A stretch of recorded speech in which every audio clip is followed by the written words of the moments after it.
This is the second time we're doing a live event, and it's been absolutely amazing, the feedback that we've gotten from folks on the Facebook group, from folks in person, even phone calls. So this is something we feel is needed, and we're really excited to continue to grow this. So thank you for being here on the ground floor. As we get ready to get things started right now, we want to start off with hearing a few words from our presenting sponsor of the evening, who's come from a very long way. Please help me welcome up to the stage Chris Vester with Hubert Vester Auto Group, our presenting sponsor for the evening. Come on up. Thanks, man. Thank you. So Ted and I had a conversation one day this week. He said, I'm going to give you an opportunity to speak. And he said, just tell your story, and you'll have about 5 minutes. And the guys that came with me know that I can't tell a story in 5 minutes. I'm a talker, right, Tyler? Right, Ted? A lot of people would probably wonder why a dealership group in eastern North Carolina would sponsor an event in Greenville, South Carolina. It's 4.5, almost 5 hours away. And it's because I believe in what the group is trying to do, and that is create a space where men can come together and have conversations, transparent conversations, without worrying about being judged, and then realizing that other men struggle with the same thing that we all struggle together, I guess. And what made me want to get involved with this particular one is when I found out that the actual subject was going to be relationships.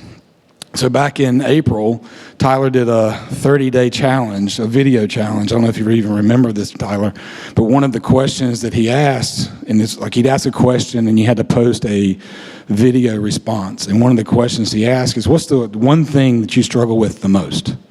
The first thing that comes to your mind. And the first thing that came to my mind was relationships. And I put in there that I struggle with toxic relationships, going back and revisiting, romanticizing toxic relationships, whether that's a business relationship, old romantic relationship, and I've been married now for 23 years. So, but romanticizing all those old situations and relationships, and it's where you have toxic people in your life. So when they said something about sponsoring it, and I found out, well, it's about relationships, it's like I went up and like, all right, God, I hear you, and it's my time to talk about relationships. So I think relationships is vital. And then when Ted recommended the book, The Power of the Other, it puts it so plainly about being in a corner for a relationship, right? And I hope we get to that today, man. But I do believe in what we're trying to create here. I came back in June to the first live one they did and got a lot of content out of it, a lot of good feelings that I was able to bring back home and with the guys that came with me that time. So I know what we're trying to do here will make a difference. And if it just has effect on one man that changes his relationship with his wife, with his business, with his children, with his future wife, with the good Lord above, which is a relationship in itself, then it's worth being here and driving 4.5, 5 hours and putting my name on an event that I believe in. So thank you guys for putting this together. Chris, thank you. And before we really jump into today's topic, we can't say enough how important it is to have these relationships, these positive relationships. And part of that is our partners and our sponsors that have helped this event be possible. So aside from Hubert Vester Auto Group, our presenting sponsor, I do want to take the time to thank our food sponsor for the evening. You'll be enjoying some delicious eats from the Uptown Company. That's going to be coming a little bit later on. Comprehensive and Cosmetic Dental Studio of Greenville. Charles and myself actually use Dr. Andy Bullard for this $1 million smile. And of course, a huge thank you to Zell for being a sponsor as well. If you need talent for your business, for your company, they're an up-and-coming company kind of gathering the best talent for you to use and outsource some skills for. Catalyst Gym, R-Axis Financial Planning and Investments, both with Charles. So if you need someone to help you with your money or with your body or with your physique, Charles is the man to see. And a huge thank you to the Huguenot Loft here at the Peace Center for hosting us tonight. And most importantly, I want to thank each and every single one of you out here, because the modern man is not possible without your participation, without you guys sharing, which the microphone up there, that's what that's for. There's going to be an opportunity for you guys to kind of come up and share throughout the morning. Before we start talking And before we really hop into it, there's an exercise that we wanted to do. You each have that sheet of paper that you should have filled out already. Is that done? So here's what we're going to do. We're going to mix them up. I want you guys to look at your neighbor, switch with them. Make sure you switch maybe 3 or 4 times. I want the piece of paper that you have to end up on the opposite side. Do you want to? Yeah. Yeah, how about we're going to kind of come and kind of jumble them up with you guys. Yeah, he's going to grab some so we can do it as well. And what these sheets have is they're just a number of questions, right? And they pretty much ask if you've ever felt a certain thing. This is kind of the topic we want to lean into in terms of relationships.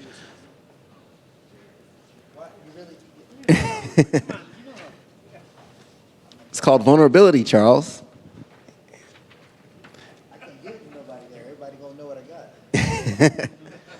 So we're going to fill this out as well, but we're going to go through it together as we go. If you ever felt financial pressure, go ahead, put a check or an X if that applies to you. You guys are going to see me fill this out in real time. Here we go. That's vulnerability. A sense of loneliness, put that down if you felt that. Angry, unable to express it. And this is not just last week, not just in the past month or so. This is really if you've ever kind of felt this throughout the years. Stuck and unable to escape your current situation, a lack of positive male influences, bored, unfulfilled. Ted, check all the boxes. You know what? We're going to hand that out. And then you grab them for us. Grab 5 for us. Don't put your name on it. Yeah, I hope none of you put your name on it. But this is an exercise we're going to kind of do in terms of kind of like just realizing that a lot of times we tend to think that our problems are our own and that we're the only ones going through it, right? Sometimes when it's raining, we think we're the only ones getting wet, but it's raining on more than just ourselves. So this is going to be a little bit of a practice I hope can help open up our eyes into the fact that, you know, we're not alone in our struggles. We're not alone in the things that we deal with. And when it comes to some of these common issues that we think are dire or just something that we only deal with, there's a lot of other people who probably can relate and who probably go through it as well. So that's why what we're hoping to accomplish here is kind of a visual into just how much this does impact folks. So once Charles comes back up, we can kind of go through the list. Sure, it's taking a long time. Yeah. Come on, Charles. Tip the dealer. The house wins. The house wins. The house always wins. So we're going to do this as well, guys, and I appreciate the patience through this. And we'll start with number 1, and pretty much here's the fact of what we got to do.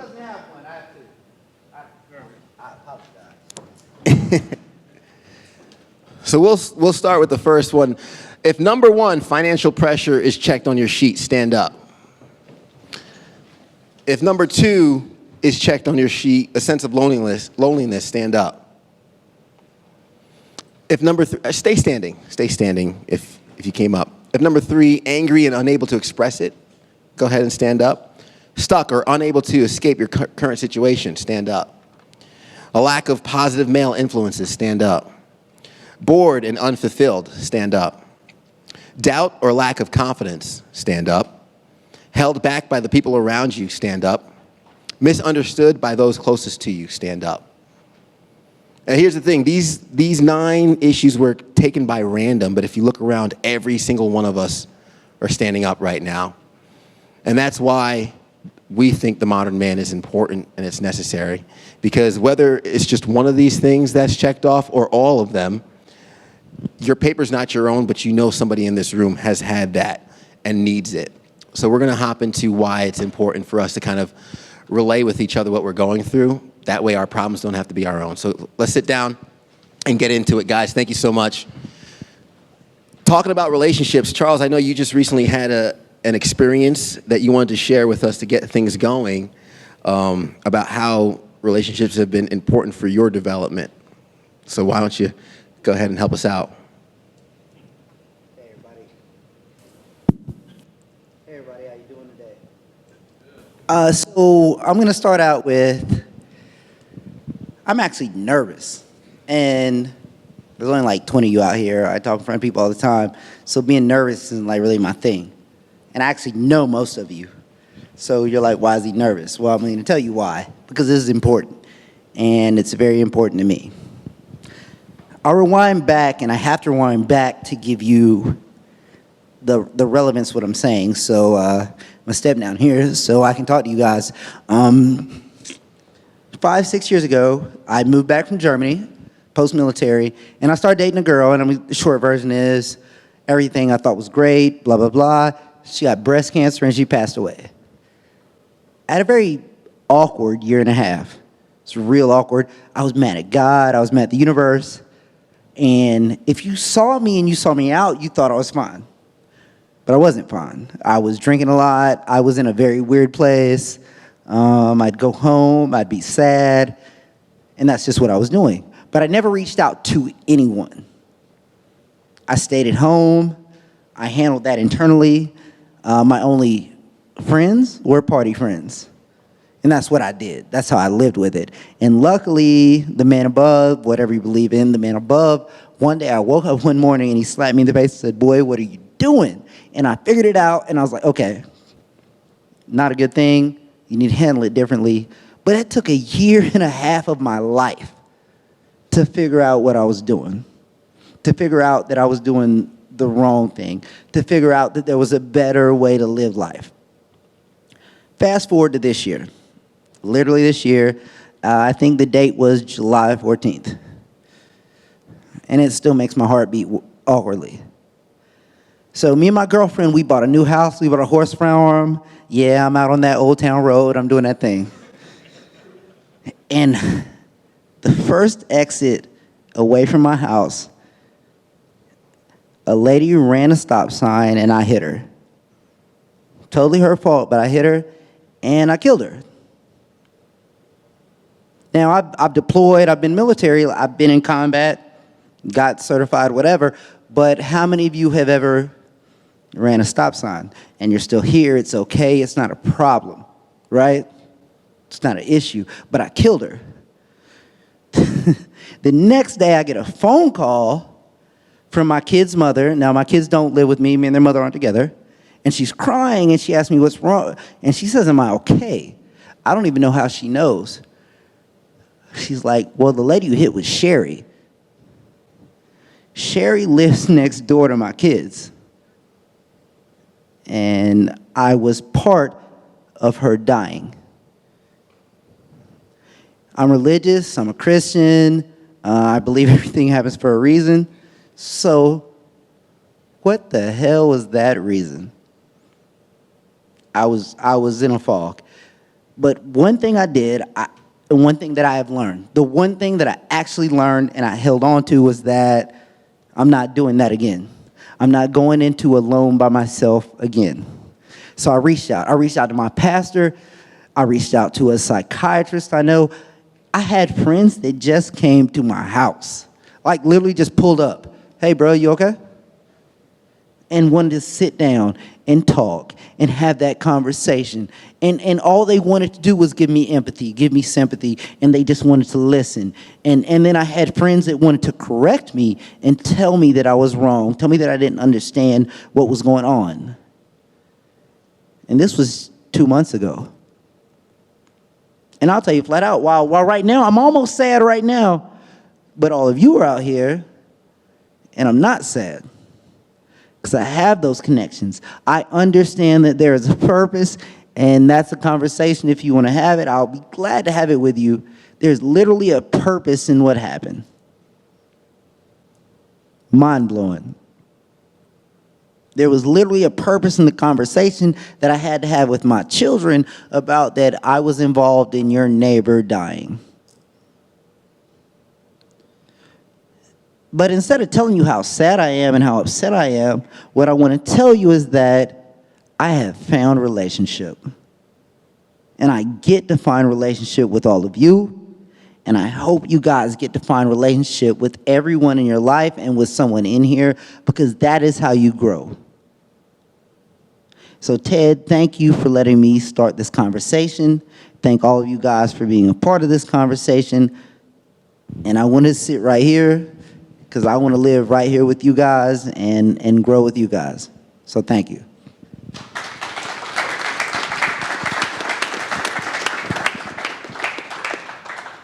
Charles, thank you. And that pretty much just opens the conversation. Don't turn the mic off because I'd like to unpack that, if that's okay. As we talk about relationships, right? What was the difference between years ago with your girlfriend and this situation? What's the clear difference you see between the two?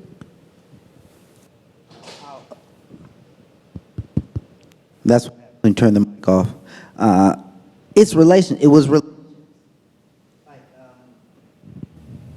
Old school Charles would have never gone to his pastor to have a conversation about, well, I'm religious. I believe that God does this thing, does that thing, whatever. I wouldn't have talked to my pastor. I would have just sat at home, and I never would have understood.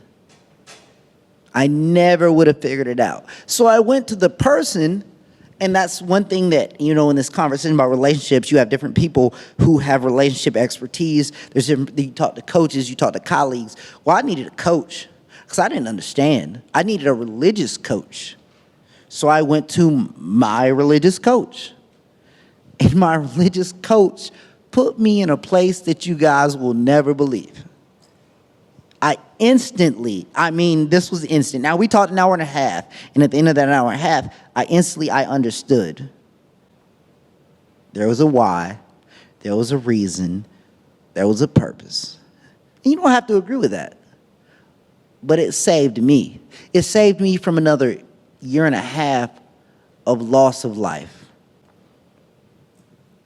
So I love the fact that you mentioned religious coaches. I think we go through life, right? We have teachers, we have sports coaches, and then we graduate from school and we land in the real world and like, okay, I'm good.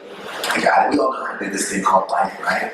But I don't think the coaching stops. I don't think the mentorship stops. Really, to be honest, these men I'm surrounded by here, I look up to each and every single one of them. And if I'm being completely honest, there's something they each possess that I want. And I want to learn how to attain that. So that's why I'm like, hey, Tim, talk to me more about how you've learned to speak so eloquently. Hey, Jonathan, talk to me more about your relationship with God in heaven, how you spend so much time with your family. Tyler, not only can you balance business so well, I see the family aspect there. And Charles, you hold yourself so well. I want to learn how to do that. So that's why I surround myself with this panel up here. It's the relationship. So when I'm coming up short in one of those aspects, I try and reach out for that. But I feel like most people, they don't reach out for someone that has what they want. Yeah, and one thing that I know about Charles and that I know about that situation is that had he not been a person that before was proactively reaching out to people to see how he can help them, when all of a sudden the roles flipped and where he needed help, those people wouldn't have been there. And so, this terrible situation happens and these people run to him because they knew he needed help because he had helped them before. And he had been there for them or for someone they know, or they just knew of Charles as the guy that comes and tries to help in any possible scenario, in any possible way that he can.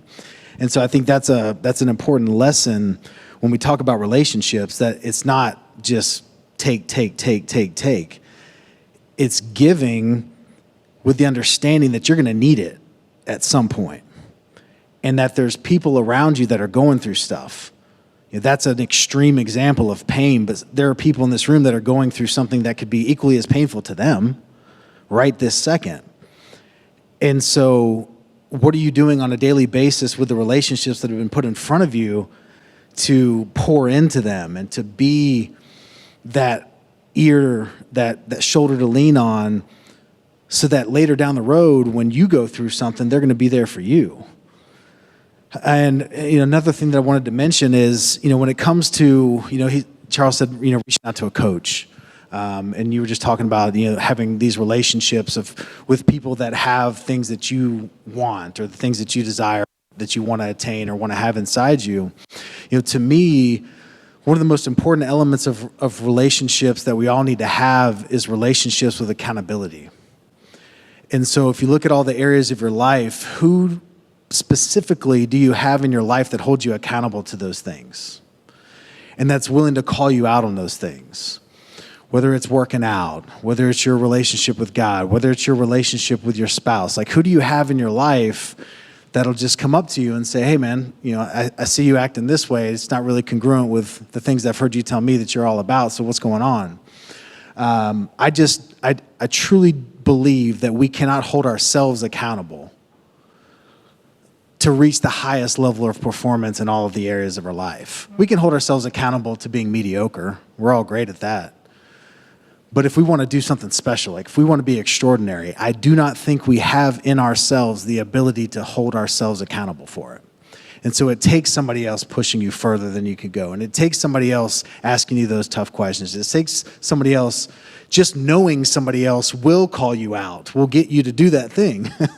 And so for me, that's been a big part of my life this year, is adding in layers of accountability so that I know if I don't do what I'm supposed to do, I'm going to have to answer to someone.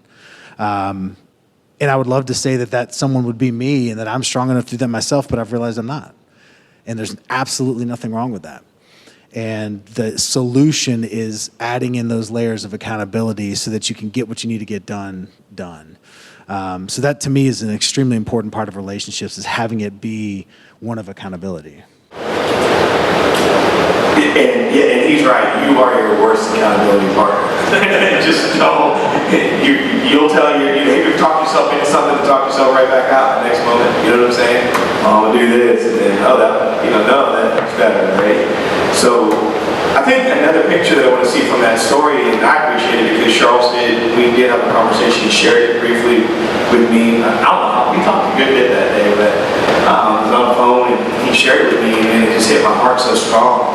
And it was just the fact, and I felt like my role was to be more empathic. I was just to be able to be there and to be in his world. So, I spend a lot of my time with people where they're looking to me for a lot of answers. And one of the rules I try to set for myself is don't give people answers to remember, give them a problem to solve.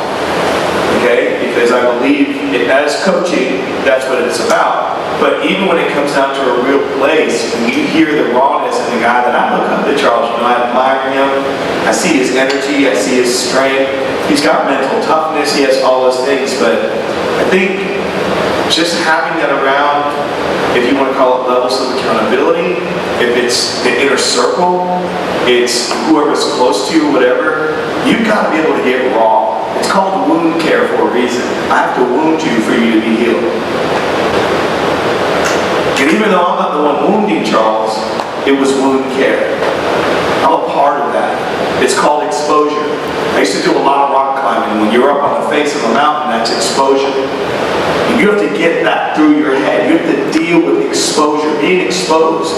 Some of you have been in the military, number one, thank you for doing that. But if you haven't, you're out there and you don't have cover, it's what? It's exposure. You're exposed. And you need cover. And sometimes we don't understand this. It's going to sound a little freaky. If I trip some of you men out, so be it. You need to know what it's like to have a man love you. Just love you. Care for you. To do, if you're a Christian, it's where you hear, I'm under his wings. That's what that means.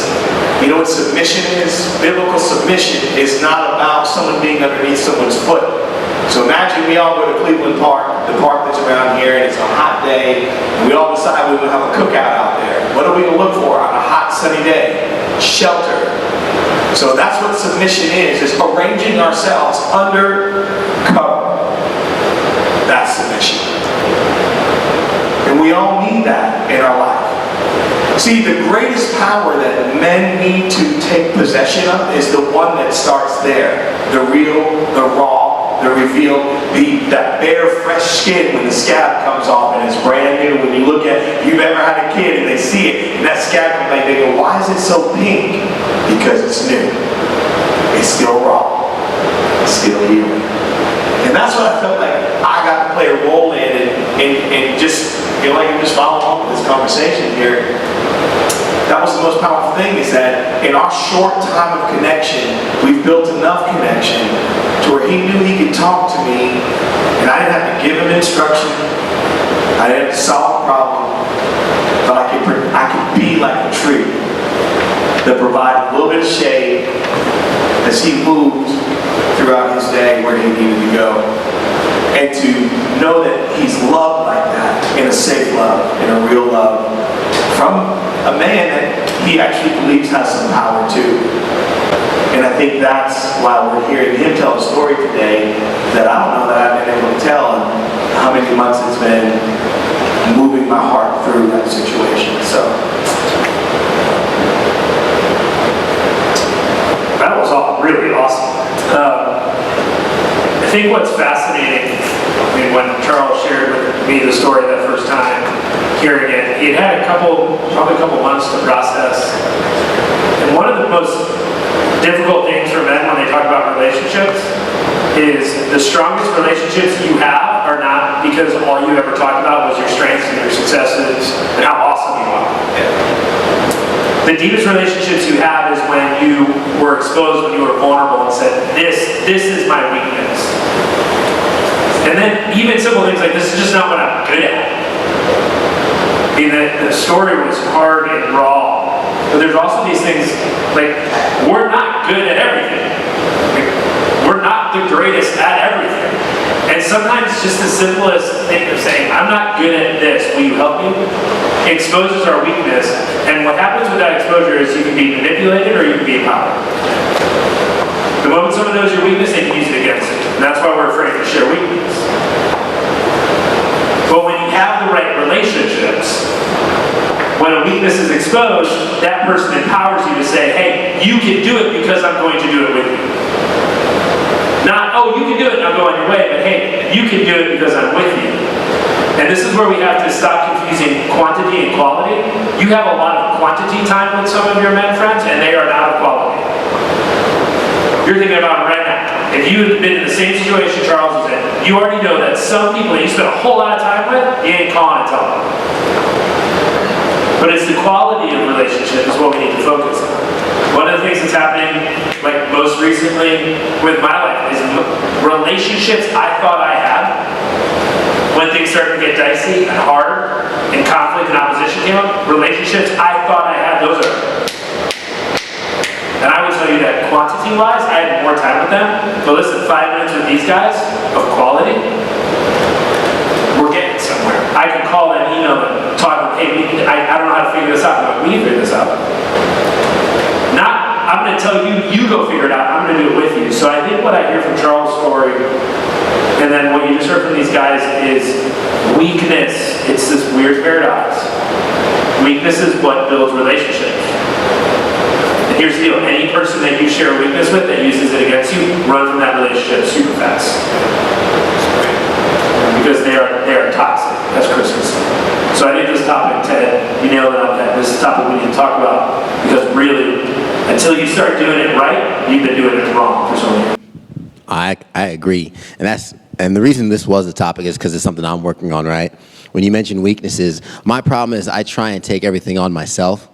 I try and do the whole thing. And these guys have actually had to pull me aside, even with this. They're like, Ted, ask for help. Stop doing it yourself. Ask for help. Because, when we try to lead or we try to do things, we think, okay, if I say, oh, I don't know how to do this one thing, if I expose vulnerability or expose weakness, to your point, okay, that's the exposure, that's the weakness that could be taken advantage of. But a good relationship, okay, they're going to cover your flank. Like, okay, I know where you're vulnerable, I can cover that entrance. I can hold that down for you. So having the network of men around has been important, and that's something that was just kind of touched on when someone said a short amount of time. I think you mentioned short amount of time, and you said 5 minutes with these guys. There are guys I've known since I was 5 years old, and I still talk to them, I call them and everything, but those are not my deepest relationships. So the time I've known somebody does not equal the depth of my relationship with them. I've met a few people in this room. Andre Settles in the back, by the way. Happy birthday, man. Happy birthday. I met... Now has to pay for his own health insurance. He's a grown man. But that was a contact where I decided to do a podcast. Charles said, no, don't do it on your phone. I met somebody who can help you out. And me and Andre literally met the next day. And then a week later, we're filming the podcast. And I remember thinking to myself, this is somebody who just stumbled in my life, and we were like this instantly. And since we started the podcast, we've been contacting each other, we've been growing together, taking on ventures together. But the length of your relationship with somebody does not equal the depth. So I think that's really important to touch on. And so let's get practical here, because practical. Can I say that? Wild idea. Practical. Why was it better? So, as Jonathan just mentioned, this idea of exposing weakness and having a fear of exposing that weakness because it could be manipulated. And so what we have now is we have two parties, both are scared, both have weaknesses, but both don't want to talk about it. So what do? One of you has to go first. And I think when you really lock into this idea of how relationships are built, even if you're not going through some type of struggle right during that time, you'll realize by doing this that by exposing the weaknesses or the things that you've gone through, you'll create that space, which is what the last Modern Man Live was all about. You'll create that space for that person to talk about what they're going through. And then a real connection will actually take place. But when you see that friend, you're like, how you doing, man? I'm great. What are they going to say? How are you doing? They're going to say, great. But if you respond when they say, man, how you doing? Man, not that well. I'm struggling in this one area of my life. What's going to happen when you get done talking? You say, well, how are you? They're not going to say great, because it'd be kind of a dick move. Sorry you're dealing with that. I'm great. No, they're going to talk about whatever area that they're struggling with. And now you're both able to lean in on each other and help one another, point them in the right direction. You don't always have the answers, but you probably know someone that does. And so that's how these relationships are started. It's about two people just setting aside all this fake nonsense and the idea that we have to be perfect and that we have to be manly and macho. And one of those two people, which I challenge it to be you, just opening up. Man, I'm dealing with this, going through this. This happened, struggling with this. And watch what happens. You'll be blown away by the conversations that arise when you just start posturing yourself like that when you're talking with somebody. And it could be someone like Ted that you've known your entire life, but you realize you've never had a real conversation with him. Or it could be someone that you just met for the very first time. That's the thing about being open with people and creating that space, is that like time, it doesn't matter. That connection that you make is instant. And it's going to be long lasting when you're able to actually help each other and provide value to each other. And I mean, you'll be forever grateful for that relationship. And some of the greatest relationships that I have are some of the newest relationships that I have. And it's just because of that one thing, being vulnerable. And one of the things that has been conditioned in us, and I don't have a better word for it except this one, but we've been conditioned to accept soft lies. Like, how are you doing? Oh, good. That's not true. If you got something going on, you say good, but guys are just conditioned. Listen, like, don't show weakness. You know, if you're having a bad day, just say, oh, things aren't going my way. You know, we've conditioned to this place where it's okay not to share what actually is going on. And then 3 days, go by, and we're like, man, I wish someone would ask me about this hard thing. And what has happened is you just, in essence, lied yourself into your position. Because if you have someone ask you how you're doing and something's not right, say it. I'm not saying you got to go into all the details, but don't allow yourself to be conditioned of not actually talking about what actually is going on in your life. And the more you start sharing vulnerably, the more you start sharing openly, the more comfortable you're going to be with it. And guess what? It is a massive filter for who you want in your life. Because if you start sharing authentically and transparently with people, and they don't want that, they're going to stop asking you. And you don't even have to self-select out of the relationship, they're going to leave anyway. So one of these ideas is to stop believing the lie that it's okay to have kind of these soft, culturally acceptable half-truths, not-truths that you accept from people and that you share with people. Because that's what will condition you to stay in this rhythm of not sharing what is actually going on. Well, as usual, somebody got to be a dick. That's gonna be me.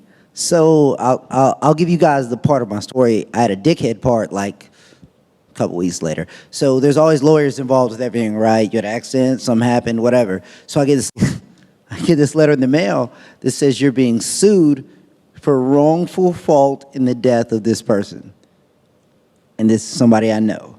So I immediately got emotional. And I didn't talk to anybody for about, it took about 24 hours. I talked to, but then I was like, okay, get out of your bubble. Talk. Because I was, man, I got insurance. If I lose a case, I lose a case. Whatever. But for me to think that was my fault, whew. I mean, like I said, I've been to combat. That's not the issue, but that's what happened. That's how this person came to their surmise. So, but you know, later, after, and even as stupid as it sounds, me plugging that up for 3, 4, 5 days, holding to myself, when I talked to my lawyer, who's a good buddy of mine, DP, David Price, best in upstate, plug, that's my buddy. But he's a good friend of mine. And he said, no, man, they're just trying to, but for me to understand that, I didn't even reach out. And that hurt. Like, they really think this was my fault? Like, man, did I really have something to do with it? Well, maybe I did, and maybe it's my fault, and now I had something to... No, that's not it. That's not life. That's not how it works. So what we're really trying to portray, well, what I'm trying to portray, I don't know about them cats, but the level of connection you have with different people will determine where you go in your life. I can tell you that flat out. Part 2 is that you don't get the same thing from everybody. The person that I go when I need empathy, yeah, I need empathy and sympathy. I want both of them at the same time. I'm going to see Granny Wit at her house, and I'm putting my head on that shoulder, and she's going to tell me, baby, you great. You doing fine. All your mess ups are okay. But there are times in my life I need to be checked. I need to be told I'm doing wrong. That ain't coming from Granny Wit. But I have people in place that love to tell me when I'm messing up. But it's a need. It is a need. There's so many, in another book I've read has told me, he calls them relational nutrients that you need to grow. It's just like, what do we need? We need vitamin A, B, C, D. We need that. So we can get strong, get swole, make it work. You need that emotionally and relationally. So the key is to find those people that can provide those for you. You need the person that's going to be sympathetic and empathetic to your situation. You need that person. You know, I'll tell you flat out, like my girlfriend, for my friends that are here, she ain't empathetic about nothing. She looks me in my face and tells me, hey, nah, bro, you need to change up what you're doing. That is not working. We need to do this, that, the other. But so she's my confrontation place. But we all need confrontation. You need to be told. You need to understand. But we all need empathy. We all need sympathy. We all need growth. So my challenge would be find those people. Don't expect it all from one person. But find those people, find those positions, and accept that relationship. In that same vein, I'm curious. I want you to think about right now in your minds. I see all you guys right now. Now you can't do this because you got 3 folks with you that you brought with you, so you have to go outside of this crew right here. Okay? But in the room, and Andre, you can't look up here to anybody. Yeah, won't give them this. In other words, don't leave anyone in this room. Outside of this room, think about 5 people right now, not your mama, not family, 5 men that you want your life to look like them. Go. Not this room. But you want your life. You want what they have. You want your life to look like them. You see, the scary part is, it's a struggle, isn't it? If you would tell the truth, how many say you struggle with it? Because I can tell you, I can do it right now outside, because that's the power of inner circle and what it means. So to me, there's inner circle and there's outer circle, right? See, that's why the danger of Facebook is all these friends, all these people that like you. Then you believe your own press and you start becoming a legend in your own mind, and you start thinking everything is going your way because people just kind of get along with you, smile at you and everything. But here's the thing, adversity is going to reveal who you truly are and not who you say you are. Okay, that's number one. But then when you step into that, and now you're starting to see who you truly are, and you turn to the people that say they truly are who they are, and there's nothing happening, there's no combustion, there's no value, there's no growth, you really have some serious problems. So the question I want to put out there for you when you're thinking about this stuff right now is, who do I need necessary endings with? And I guess I sound like a dick because I got to answer this question. I'm going to tell you something right now. To every man in here, doesn't matter what your age, how you feel, whatever, those people are out there. All right, so I'll give you one I know. Andre came to my kid's football game on Friday. Andre comes to football. Hey, we're friends. I think we have a mentor-mentee relationship. We're great people. But there was a man at our church that goes to our church that just came to a game and talked to us the whole game.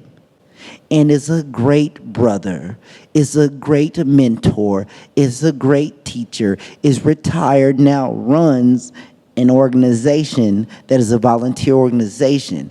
But I had never put my hand out to that man, and he talks to me every Sunday. So don't think it's, oh man, nobody want to help me. Nah, brother, do you really want to get helped?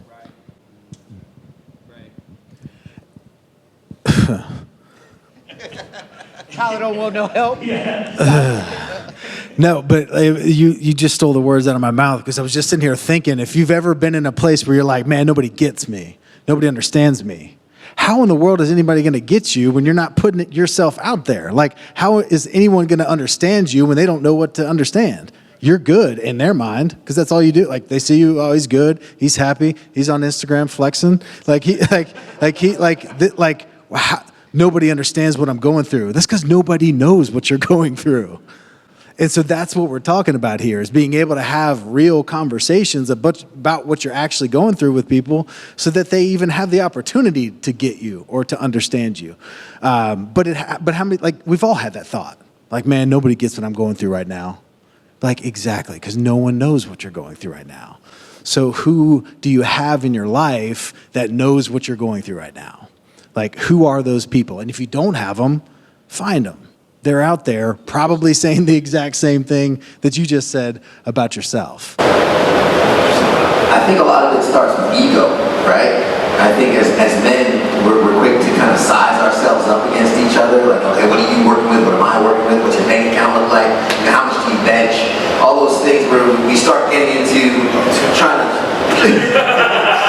we start getting into, trying to validate ourselves against each other. And because of that, we don't want to take the time to kind of silence our ego, put it aside and say, hey man, Charles, can you help me bench? When me and Charles first started working out, I could not bench 135. Ted was fat. Fat Ted is a thing. I was less than satisfied with my body, I'll say that. I got pictures. But it took a relationship with Charles for him to send that picture to me and say, hey, what are you doing? And then we started going to the gym, and then by reaching out with him, by having somebody that first I was able to put my ego aside and say, hey man, you can lift more than me, you are stronger than me, teach me how to be stronger. I think when we can kind of put our ego aside and realize when somebody has something we want, we don't want to look at that with distaste or, oh, they're going to show off, they're going to use it against me. No. How did you get that? Because I want that. So if we can make an avatar in our heads of what we want to look like, be like, what we want to do, that can help gravitate us to those people around us, put our ego aside, and maybe expose ourselves long enough to learn a thing too. And so go back to where we had the interruption. You'll bleep that out. Tying into what he just said, that's the whole thing. If you can't think of those 5 people, why can't you be one of those people that you want people to look at and say, I want that in my life? You should walk around knowing that when people people look at you, there is something about you that they say, I want that. What are you doing to get that? What have you done? Where have you gone? Who do you spend your time with? That's what you're looking for. We need more of that. And that's like, that can be the power of the other. In other words, you start being the other and stop looking for the others to be that for you. You be the other first. I'm going to tell you right now, you can only attract who you are. And if you're more of that, you're more vulnerable, you're more accessible, you're more truth-telling, you're more available, guess what? You'll attract that. You ever hear someone say, people just come, I don't understand it, they just come and gossip to me. I'm like, I don't have that problem. Because I shut them down. It's like, it doesn't happen. You only attract this stuff. So if you don't like what's around you, you have to look around and go, what am I actually living? What am I giving off? What is the power that I am carrying in me and putting out there to be magnetic, to attract the things that I would like to see in my own life? It does start with vulnerability for yourself, to be willing to put yourself out there and meet someone brand new and say, you know what? I don't know what you're doing, but I don't have that. Will you tell me? And he may say no. Well, here's what I found out. When you're hungry, you look for food. I was a poor kid in the ghetto. I'm gonna tell you right now. Whether it was saltines and sardines and crackers, like saltines, that was dinner. That's what we ate. But we weren't hungry. We ate. We worked. We collected bottles. I mean, anything you do, apply those same principles. Practical? Yes. Go out and say to someone, "Help me. I need help." And if they say no, next. I see things in your life. What are you doing? I don't care. I'm going to look like a fool until I find it. It's no different than I'm going to eat. I'm going to eat. And that's where you turn it into a priority, that you say that I am more than I've become and my life is better than what I'm doing right now. There is still more to me. But most importantly, I know that I want to honor my God, the Creator. This is me. This is what I want. I want to honor Him, and I want to inspire others. I want to be a power in their life. And that should be the passion and a pursuit that we all have within us, to every day show up and not take shortcuts to something that we would call extraordinary. You want to know what extraordinary is? It's when your life, your head and your heart are in sync and you are living fulfilled, that your mental, emotional, physical, spiritual, and financial self has what's called shalom, which is a peace, the word peace, biblically, that you're walking in that. In other words, if you got money and your relationships suck, you have no shalom. That's the truth. And that's what we need to be looking for. And so, look around your life. If you don't see it around you, you work on becoming it and finding that, but you go first. Tyler said it great. You go first. Yeah, and I'll just gotta lightly dust over that. Like, here's something that I'll tell you. So your relationship, and this is where a lot of us mess up. Don't expect any one person in your life to provide everything you need. Not how it works. That is why we're doing this right now.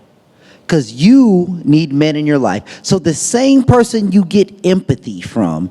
So if Tyler is very empathetic, if we're talking and he understands, and he understands I'm down, is he the person to correct me? Will I understand that? Will I accept that? That's a very base example, but that's why you need multiple relationships in multiple areas. And this is, dude, we want to take you guys down that path.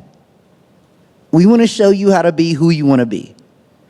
So the first thing to understand is that you need relationship. You need it. You need it. The second thing to understand is that every relationship serves its purpose. I need to hug my grandma. I need Tyler to empathize with me. I need Ted to tell me to shut the hell up and work. I need Tim to give me an explanation of how to run my business. I need Jonathan to tell me how to talk to my girlfriend. But they cannot all provide. One of them cannot provide all of that. Hey, y'all can take that to the house. Look, that's a freebie. You can take that home. Take that to your woman. You should not provide everything for her, and nor should she provide everything for you. Guarantee you, when you understand and learn that, your whole life will change. You will start to understand, well, damn, I am messing up. This, I need to be put back. He'll tell me, this new business idea is great. I'm in honeymoon phase. He'll tell me I'm wrong. But she will tell me, I understand what you want to do and nothing else. Different relationships, different people provide different things. And this is the path that we want to take this world down. We want to walk with you because, man, I don't understand it. I'm just learning. I want to walk with you guys down this path of understanding relationship, understanding growth, and understand the things that will make everybody in this room badass.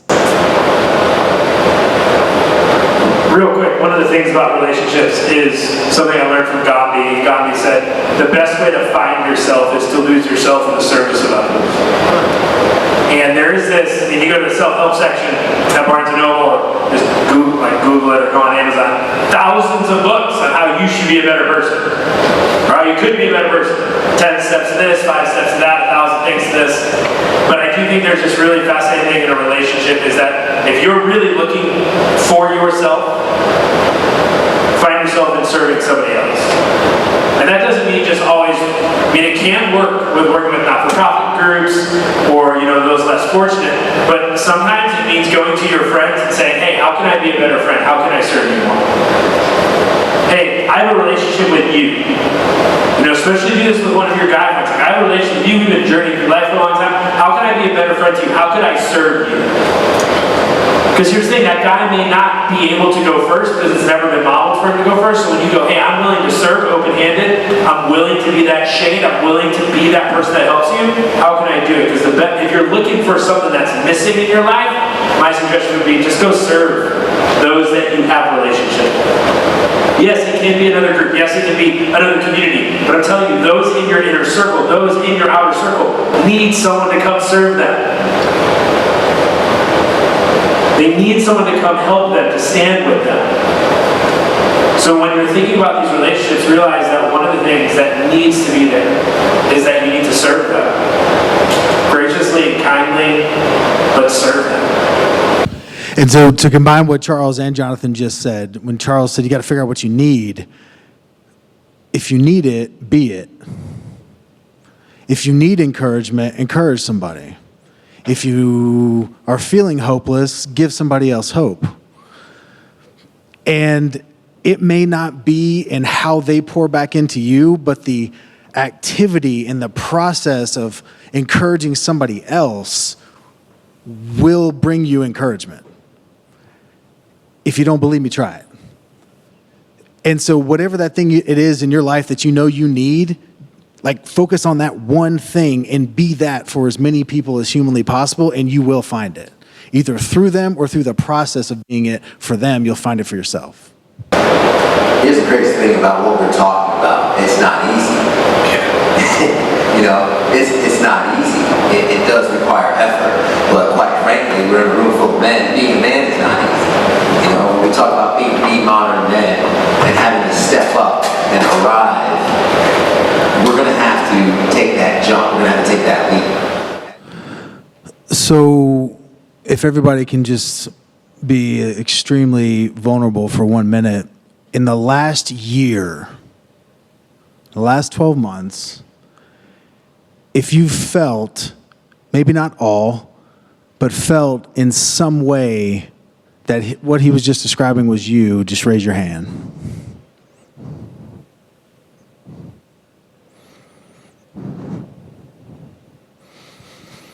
That's the reality. But what I know is that God will never give you more than you can handle, because you wouldn't know what to do with it anyways. And so many times we try to take care of everybody else that we put ourselves last. And I don't know if you've ever tried to pour from an empty glass before, but it doesn't really work very well. And so, the only practical thing that I can tell you, other than making sure that you've put God absolutely first is that you got to come next. And that you got to take care of you and make sure you're good, because none of these other situations, your kids, your girlfriend, ex-girlfriend, mother of your child, but you can't take care of them if you can't take care of yourself. And so that to me is priority number one. But to know that you're not alone in this is huge. And to know that what you're feeling is not crazy, it's normal, completely normal. Completely normal. You're just the only one with the balls to get up here and say it. Every single person could line up and they would all cry and they would all be just as emotional, but you had the balls to come up here and do it. And to me, that proves everything, that if you've got the courage to do that, then you've got more than enough to get yourself out of the situation you're in. More than enough.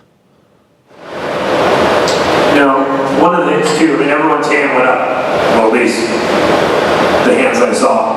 And I just want to put it out there, guys, we can go a long way for being more kind to one another. Look, he's going to work every day. He's got stuff going on. He's trying to do his job well. And if we don't take time to actually engage with other men, can we stop being unkind to one another? The kindness is such a little thing, but it's so hard and so desperately needed. But here's just what I say, you need to be kind to yourself too. Because a year ago, I was given some of the best advice by leaders who I look up to, and they just said, Jonathan, you got it. You got to give yourself a break. You got to stop being so hard. You need to be kind to yourself. So do one thing kind for yourself tonight. I don't know what it is. Popcorn. I don't know. But do one thing kind for yourself. Do one thing kind for yourself, because we all need to do a better job of being kind to one another, but we also need to do a whole lot of better job of being kind to ourselves. And not berate ourselves, belittle ourselves, and dismiss ourselves. We need to be kind to ourselves too. So thank you, as Tyler said, and for all these guys. Thanks for being along. We really appreciate it.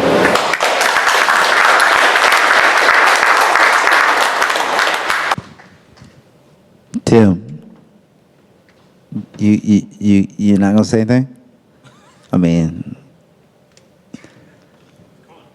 I'm not really calling Tim out. So when I had my conversation with Tim, so when I had my little situation, I was still in man mode. I knew I can't handle it myself, but people that are close to me, the only reason Ted knew, and I would say Ted's my best friend in Green, he knew because he was on the news. And it was an accident, and it was on the news. I wouldn't have never told him. And there was some points, the religious point, the side, and my thoughts, I had to tell it. I had to. So, hey, brother, thank you for telling us, because I 100%, I don't know what I can offer, but I'll help you. Don't ever forget the power of what you offer. I see a few eyes in here, some of my dudes that I know very well. Dude, I pour into them guys, and I love doing it, and that helps me probably more than it helps them. But if you don't have anything in your cup, as Tyler was saying, you can't pour out. So but for me, what I would tell you is don't ever worry. If I'm pouring into you, don't ever worry about where I'm getting it from. What I'm telling you, when I'm prepared to pour into you, that means I'm accepting it from somewhere else. I have a post on my Instagram and I call myself an ATM. I took a picture next to it says ATM inside. And people think, I'm cheesy, I'm flashy, whatever, y'all deal with it. But that's who I am. But the moral of the story is people come up to an ATM every day and they get what they need. They get money, get money, get money, get money.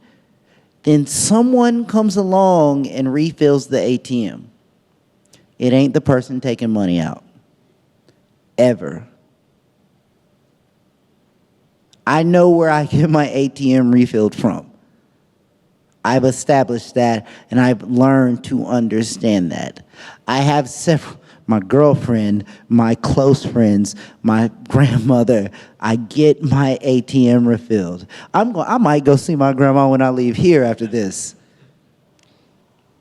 But when I do that, I can fulfill those requests. I can give out that, you need 200, I got whatever you need. So don't just remember that. I want everyone in here, when you leave here this week, give it out. Give everything you have out to someone. Maybe it's 10 people, but give it out. But remember to get refilled, because you won't have anything to give out.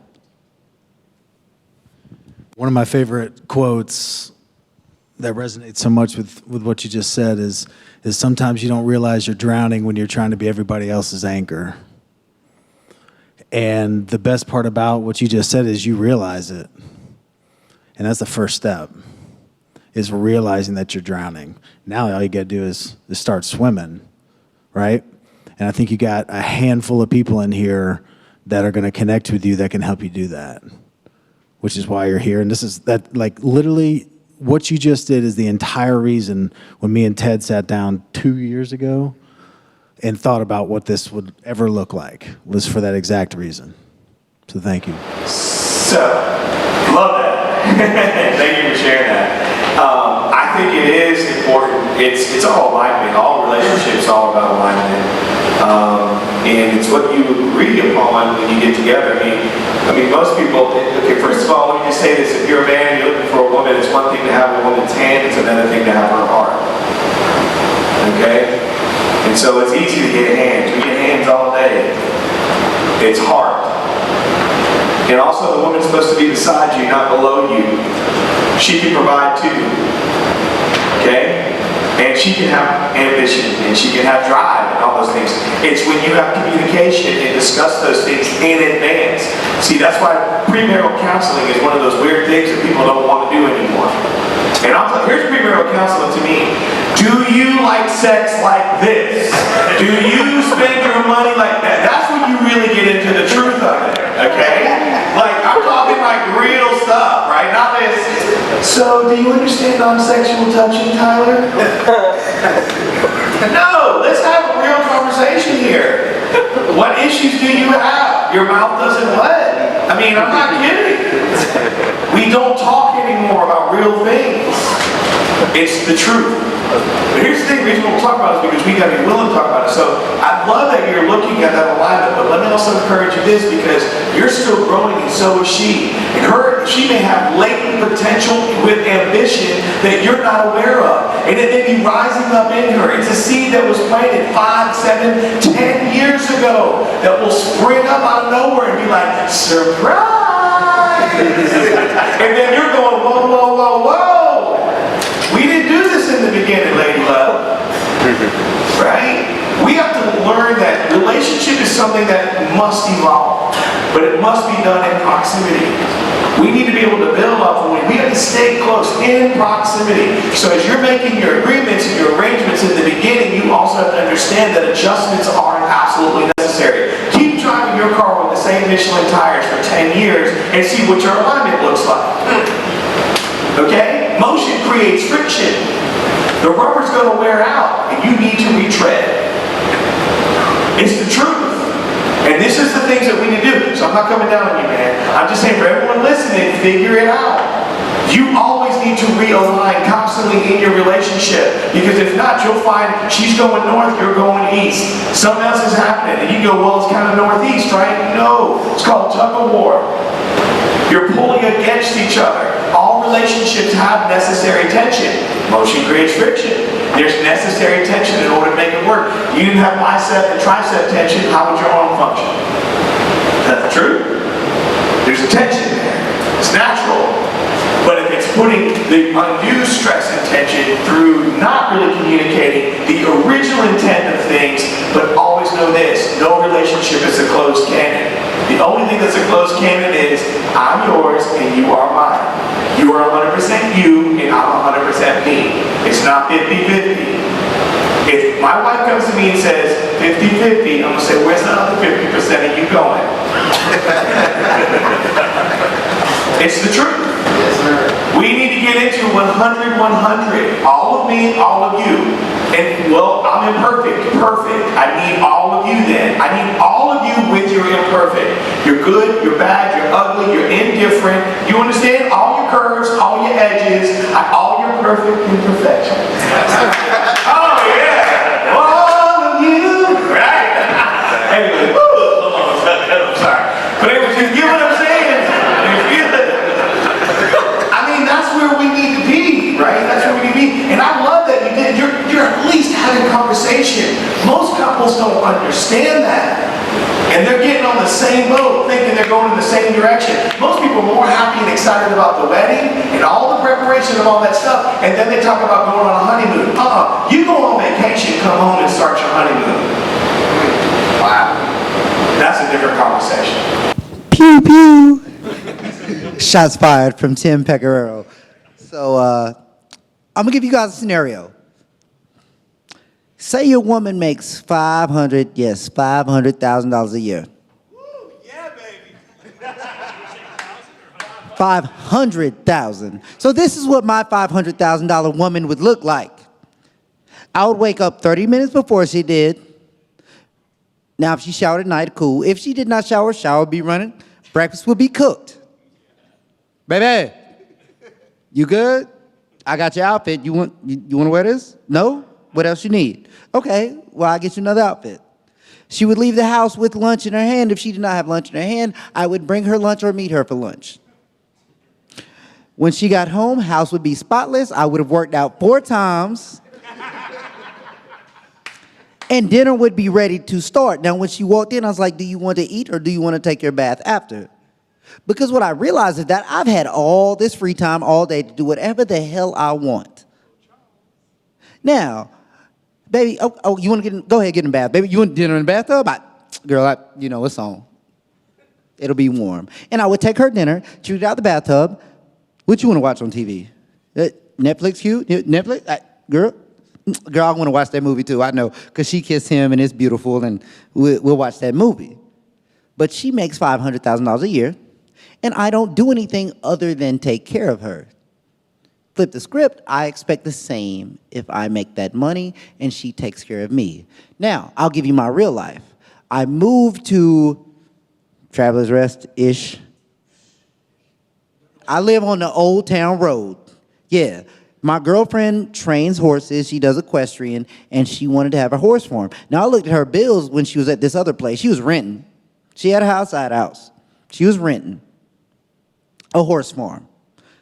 I looked at her bills. I'm like, damn, that's like $4,000 a month. That's a lot of money to rent some shit. So can we get, and then she's like, well, I'm going to get my own place, and we're going to go over here. Damn, that makes a lot of sense. Give you 2-3 months later, we live on a horse farm. Now, how many of you, put your hand up honestly, those of you who know me, those of you who even don't know me, who would really see me living on a horse farm? I had a lot of fun with that one. But we're partners. And I'll tell you like this. We argued before I got here. But we're partners. So if you have a pie, it don't matter if you cut it down the middle. It doesn't matter if you cut 16 slices. She has 9 and you have 7. I'm good at math. That's 16. Okay, don't play me. If you're a quarter and a quarter, it doesn't matter. That's your pie. You cut it, and you guys understand it. Well, baby, on this end, you make 99% of the money. I'll do 99% of the shit at home. It's an agreement. It's teamwork. And that's what we got to understand with women. You want a partner, right? I want the tag team championship belts at my house. When I'm down, if I'm sick, if I have to go to the hospital, my girl got it.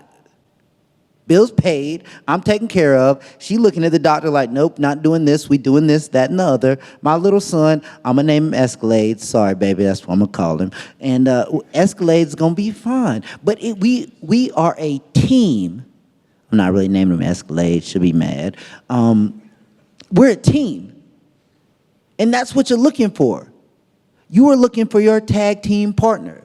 You are looking for 50-50 for the whole relationship. If you make 90% of the money, but she does 90% of the stuff at home, you even. If you're ambitious, she doesn't have to be ambitious. She has to understand your ambition, but you have to understand her need for a tidy house, for children, for whatever it is. It's just got to be equal. And equal doesn't mean y'all are 50-50 on a certain plane. I think what Charles kind of touched on, and when we talk about relationships, I knew this conversation would end up falling on spouses, because that's a huge part of us as men. We want to look for our partners, and we want to operate at the best of our ability. My personal belief as men, we optimize the effectiveness of our household, period. However that looks, whether it's me staying at home, her staying at home. But when me and my now fiance, me and Jess were talking, and she saw my ambition. She saw my career can take me up, down, left, right, and she only asked, she said, well, what about me? Do you just want me to follow you? I said, no. I want you to have something of your own. I think what we each want when we're in a relationship is we want purpose. And I think as men, the hardest thing is, okay, if we pride ourselves on being the breadwinner and we pride ourselves on providing, yet our spouse makes more money.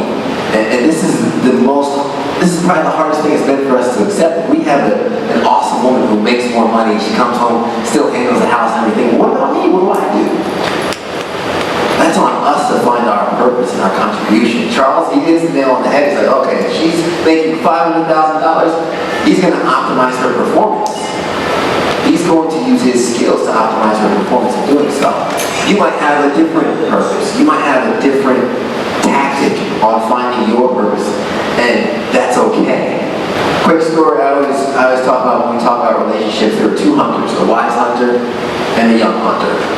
The young hunter goes into the forest and finds the most beautiful fat flower in the forest. He falls in love with that flower. He digs it up, puts it in the pot, takes it home, and loves the flower for 2 weeks until it dies. The smart hunter goes into the same forest, finds the most beautiful flower, falls in love with the flower, but instead of potting it and taking it home, the farmer comes back, he fertilizes the ground around it, he builds a fence around it, and comes back every day and enjoys the beauty of that flower for a long life. If you find love, if you find somebody, you don't take them out of where they are and bring them to you. You let them live where they are, and you just maximize their ability to grow. One of the phrases that has come up a lot, and I just want to address it, is this idea of like God giving you more than you can handle. Right? We've heard people bring it up. We've heard encouragement like, hey, God's never give you more than you can handle. God's never give you more than you can handle. Okay? And generally, the person saying that is like they don't know all you're handling. And inside your head, you're going, oh. And Mother Teresa, I think, summed it up really well. She said, I believe that God won't give me more than I can handle. I just wish He didn't trust me so much. Another one of you won't know how tall you are. T.S. Eliot said this. You won't know how tall you are unless you're almost drowning. Right? If you're not even over your head, how do you know how tall you are? So as men, this is why relationships are so important, right?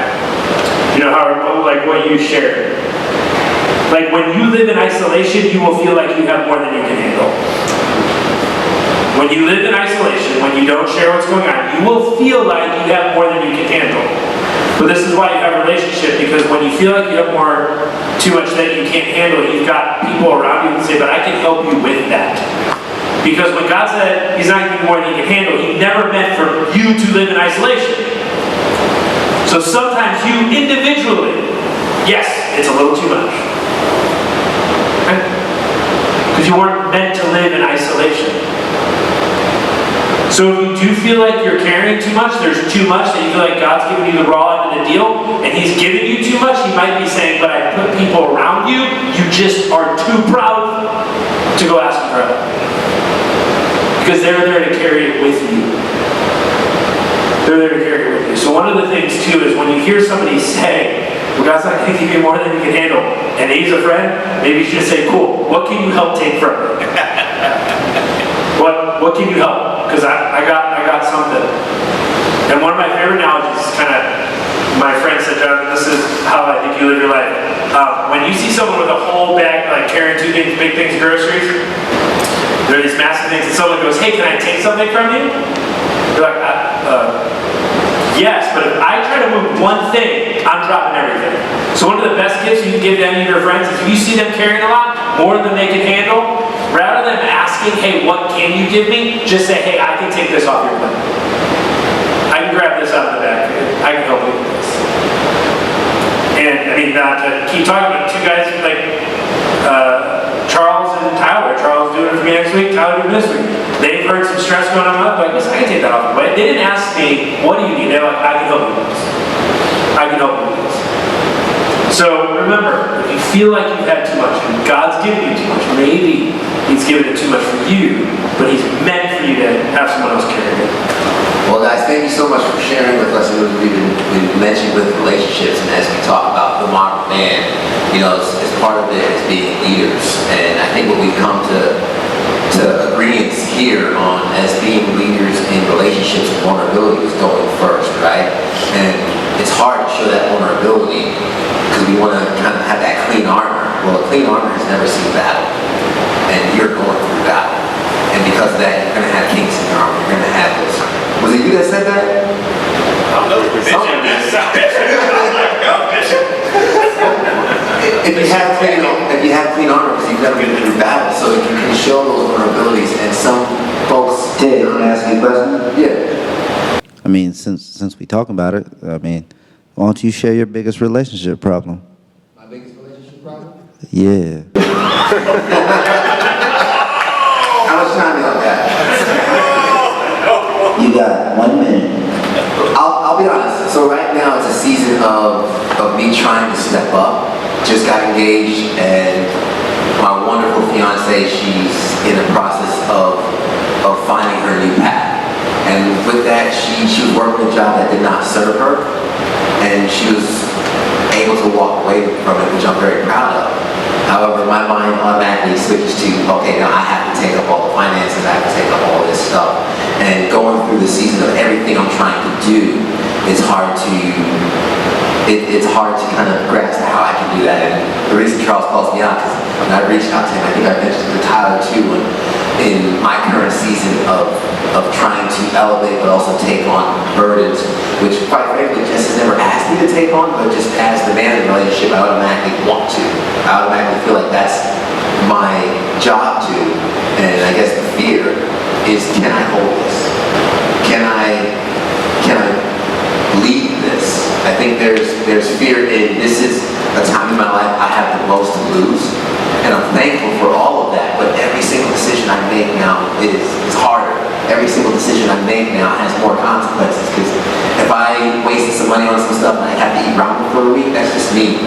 I can handle that, but now there's somebody else who relies on me. There's somebody else who looks up to me, quite frankly, sometimes, and she'll ask for my guidance, and I want to know I'm man enough, if that makes sense. Well, Ted, you're always man enough because you're still here. One thing that Ted had kind of sent me, and that's why I put him out there, is he asked me for advice about the situation. So what I'll tell you is I like to use that pie analogy because it's easy. So before you had your pie, now you have our pie. Y'all are a team. So even when you had our pie, she was working, so your pie was cut in a certain way. The pie actually never gets bigger, it just gets cut different. So if my spouse were to say, well, I need to not work. Okay, I know I need to work, make more money. I need to work harder. And my spouse is pregnant, and she knows that right now. And this is one of our little triumphs. It's been very new. Now, she wants to make my food, even if it's just a sandwich. But she understands that she may need to ask me to pay $300 more, $400 more, because I know she can't. My girlfriend rides horses, teaches horse riding, whatever. It's not my thing. It's her thing. She teaches it for a living. But when you're pregnant, can't really get on a horse. Doesn't really work out too well. But she understands, so if she can't do that, she needs to participate in another way. She needs to provide me that hour to make that $50 she can't make. That's when you have a real working operative relationship. You only have one pot. Your pot never changed. If your family needs $10,000 a month to save, eat, live good, entertain yourselves, that's great. But there's other things that underlie making money. So you have this whole group of stuff you need to do. If you take home more here, she should take home more there. If she takes home more here, then you can step back and do more in another arena. And that's the conversation we had the other day. And that's why I wanted you to share that, man. I mean, you're the example, man. And we're looking and we see you growing and changing, brother. Well, I appreciate it. And having you guys up here with me has helped me through all the seasons of life. I'd like to connect with everybody a little bit more as we enjoy some delicious food. The Uptown Company that's in the back corner, they set that up while you guys are all paying attention up here. So thank you, Chris. Is Chris in here? I think he's in the other room. Chris, thank you for that.